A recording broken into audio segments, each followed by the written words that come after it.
Dona Olívia, boa noite, eu venho de avião diretamente da Bolívia para sua mansão. Vou deixar a bagagem aqui mesmo no cantinho da sala,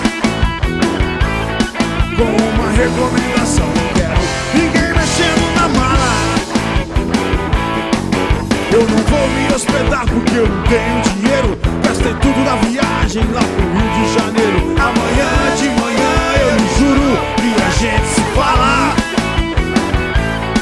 Eu só não quero ninguém me espirotando na mala. Mas não é nada disso que a senhora está pensando. Não me faça esta cara de pavor. É um remédio pra curar hemorragia. Vou levar pra minha avó que tá doente, mora no interior. Eu sei que a senhora é viúva e sozinha, toma conta do negócio, ainda cuida da cozinha. Amanhã de manhã eu lhe juro que a gente se fala. Eu só não quero ninguém me espirotando na mala.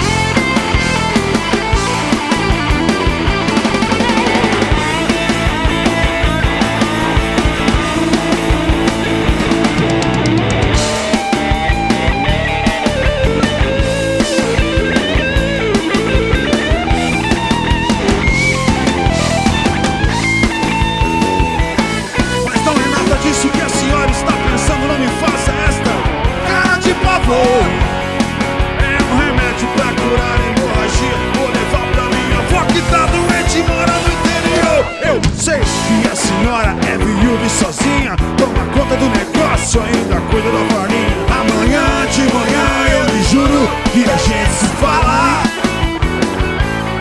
Eu só não quero ninguém me espirotando na mala.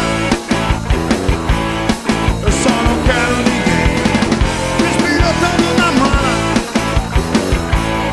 Eu só não quero ninguém me espirotando, me espirotando, me espirotando.